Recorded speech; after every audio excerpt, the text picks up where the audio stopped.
Salut à toutes et à tous, bienvenue dans ce premier épisode d'Amorti Rétro. À noter qu'avant de rentrer dans le vif du sujet, cette vidéo a été tournée avant le début de Wimbledon. Premier sujet, nous allons parler de la fatigue mentale de Novak Djokovic. On le sait que depuis un moment, Novak Djokovic a des problèmes de motivation. Il a fait plusieurs déclarations, notamment avec Kyrgios à l'Open d'Australie. Un membre de son team en avait aussi parlé. Maintenant, moi, ce que je crois concernant la blessure de Novak Djokovic, c'est que ça peut créer deux choses. Alors, soit dans un premier temps, ça peut en fait le mettre dans un certain confort où il peut se dire, voilà, je suis bien avec ma famille, je passe des bons moments avec eux, j'en ai marre, je vais arrêter. Ou deuxième chose, connaissant la bête, on peut se dire, ah, ok, Novak Djokovic, sûrement, il va se dire, oh là, j'ai encore plus faim, j'ai encore plus soif, plus la dalle en fait d'aller chercher de nouveaux titres. Peut-être que cette pause en fait, c'est celle dont il a besoin, puisque Novak Djokovic là actuellement il réalise la pire saison. Je pense que ouais, la pire saison depuis au moins une bonne quinzaine d'années. Donc peut-être que ça va permettre à Novak Djokovic en fait de pouvoir aller vers l'avant, se dire ok, cette pause en fait m'a revigoré, elle m'a donné encore plus soif et faim pour aller chercher de nouveaux titres. On sait pas. Djokovic, pour moi, c'est sûrement l'un des gars les plus sûrs, mais l'un des gars les plus imprévisibles. On a toujours vu dans sa carrière, comme s'il n'avait pas trop envie ou des fois il est désintéressé. Ça a pu lui arriver plusieurs fois en match où il donnait cette impression. Donc, sait-on jamais avec Novak Djokovic. Moi, même si il a dit récemment qu'il aimerait être Tom Brady du tennis, on sait jamais avec Djokovic. Et personnellement, si je devais donner un avis sur Novak Djokovic, je serais pas étonné de le voir dans 2 ans, 3 ans arrêter sa carrière par manque de motivation ou parce qu'en fait il souhaiterait rester avec sa famille. Deuxième sujet, parlons de Sinner Alcaraz, la culture de l'instant. Franchement, moi j'ai été étonné des commentaires qui ont pu sortir en fait concernant Alcaraz quand Jannik Sinner dominait, enfin il est toujours dans une certaine domination, mais quand il raflait tout, quand il a tout raflé de la Coupe Davis jusqu'à l'Open d'Australie.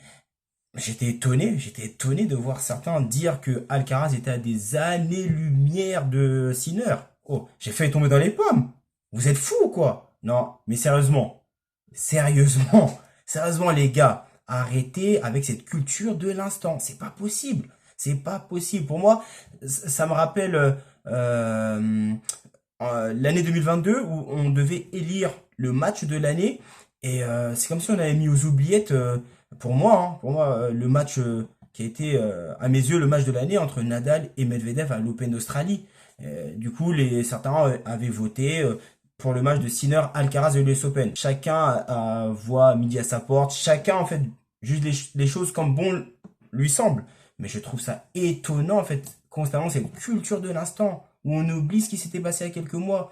Mais dire qu'Alcaraz il y a des années-lumière, on va pas citer des noms ici, hein, on n'est pas là pour ça. Mais dire qu'Alcaraz il a des années-lumière de Sinner, c'est la folie. Franchement, vous êtes totalement fou. Sachant que tout le monde est unanime. Tout le monde est unanime pour dire que Alcaraz à son âge, il est plus fort que Djokovic, Nadal et Federer au même âge, à 21 ans. Oh les gars, arrêtez ça, arrêtez ça.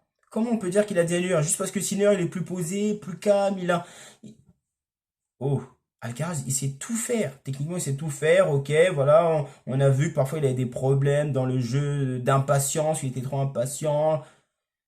Mais les gars, on parle d'une pépite. Faut pas énerver les gens. Qu'est-ce que vous racontez? Là, c'est n'importe quoi. C'est n'importe quoi pour moi. Ce que j'ai entendu dire. C'est n'importe quoi. Bref, après, c'est propre de l'être humain, hein. L'être humain, il est fort pour oublier les bonnes choses il y a quelques mois.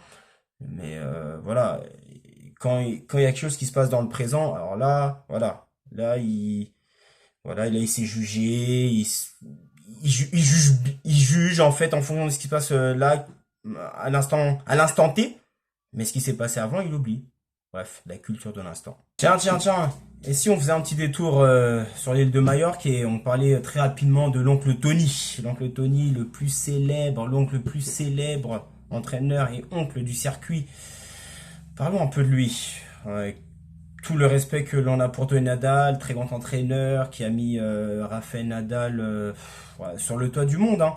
Mais vous savez, comme on dit, lorsqu'on vieillit, soit on devient plus sage, soit on devient plus fou. Et parfois, ces sorties, j'ai trouvé un peu controversées, hein, un peu particulières, comme l'année dernière, lorsqu'il avait dit que Novak Djokovic était plus fort il y a quelques années que cette année, enfin, que l'année, 2023.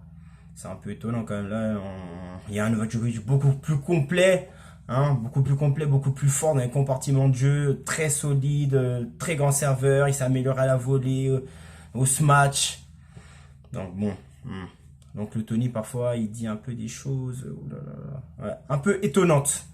Bon, et pour finir cette vidéo, on va parler des favoris de Wimbledon. Alors, bien évidemment, les 3 favoris, c'est Alcaraz, Sinner, Djokovic. Bon, allez, je vais faire un peu le fou. Je vais miser une pièce 7, peut-être sur celui qu'on attend peut-être le moins parmi les 3. Je dirais Jannik Sinner. Pour moi, Jannik Sinner va gagner Wimbledon. Pourquoi? Parce que Sinner, il est dans la trempe des champions et de cette trempe des champions qui s'adapte très vite. Comme Alcaraz, l'année dernière, il est arrivé, il a gagné le Queens, bim, il a gagné Wimbledon, bim, il s'adapte très vite. Ça, c'est des grands, ça fait partie de l'ADN de ces champions. Nadal, bim, il perd une année, l'autre année, il gagne. Bref. Donc pour moi, Jannik Sinner va gagner, il apprend très vite, il est très bien entouré, il est très bien posé, il apprend très bien les choses. Donc pour moi, Jannik Sinner va gagner les internationaux de Grande-Bretagne. Donc voilà, merci de m'avoir suivi, c'était un plaisir de présenter cette première vidéo et surtout n'oubliez pas d'aller faire un petit tour sur le podcast d'Amorti Rétro où l'on parle du monde de la petite balle jaune et vive le tennis, à bientôt, ciao.